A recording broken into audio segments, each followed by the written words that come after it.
When he does not come out with the straight finger, then the finger to be bent. दोस्तों इसका मतलब है जब घी सीधी उंगली से निकले तो उंगली टेढ़ी करनी पड़ती है। मैं भला ऐसा क्यों बोल रहा हूँ, आइए समझने की कोशिश करते हैं इस वीडियो में।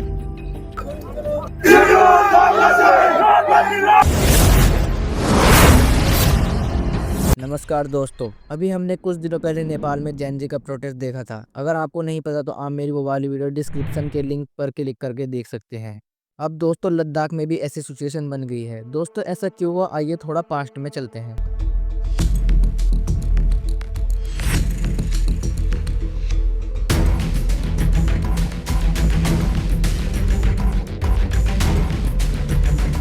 दरअसल दोस्तों अगस्त 2019 में हुई जम्मू कश्मीर रीऑर्गेनाइजेशन एक्ट के अकॉर्डिंग स्टेट को दो हिस्सों में डिवाइड किया गया है, जिसमें जम्मू कश्मीर को विधानसभा केंद्र शासित प्रदेश बना दिया गया है, जबकि लद्दाख बिना विधानसभा केंद्र शासित प्रदेश माना गया। उस टाइम पर सेंट्रल गवर्नमेंट ने कहा था कि लद्दाख को सीधा दिल्ली से डेवलप किया जाएगा, लेकिन वहाँ के लोगों का कहना है कि वहाँ उनके लिए कुछ नहीं हो रहा है। वहाँ के लोगों का कहना है कि उनकी भूमि और नौकरी के अधिकार खत्म हो गए हैं। You could be arrested, Mr. Wangchuk. There's a possibility you may be arrested. Right now, only your license has been cancelled. Are you prepared for that? Because the violence that has happened, four people have died. I'm happy to be arrested anytime if for this cause I have to be arrested. I'm preparing for that, looking forward to it. I don't want to be in confusion, so I've made up my mind that I will be arrested, but I want to tell you, Sonam Wangchuk in jail will be equally, if not more, problematic as Sonam Wangchuk outside participating in dialogues and discussions.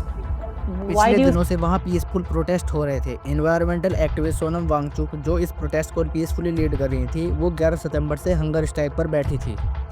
ये protest लंबे समय तक peaceful रहा, लेकिन जैसे ही सोनम वांगचुक के साथ बैठे लोगों की हेल्थ पर इफेक्ट हुआ तो उन्हें हॉस्पिटल ले जाना पड़ा। तभी से लोगों के अंदर गुस्सा बढ़ गया।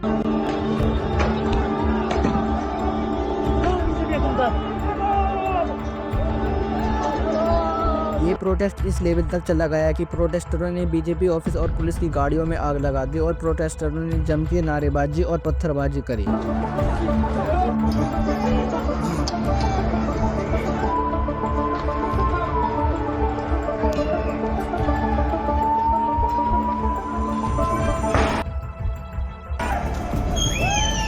बदले में पुलिस ने टीयर गैस और लाठीचार्ज का सहारा लिया, लेकिन कोई फायदा नहीं हुआ।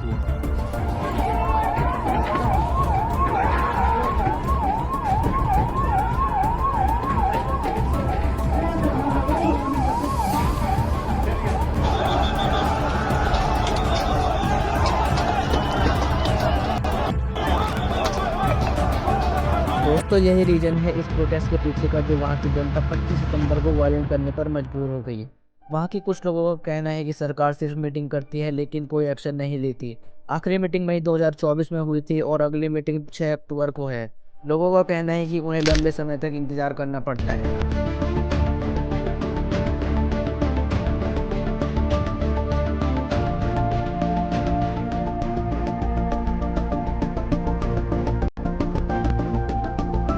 अब वहाँ की जनता ने सरकार से सिर्फ 4 डिमांड की है। पहली, लद्दाख को फुल स्टेट माना जाए। दूसरी, लद्दाख को 6 शेड्यूल ऑफ कॉन्स्टिट्यूशन में इन्वॉल्व किया जाए।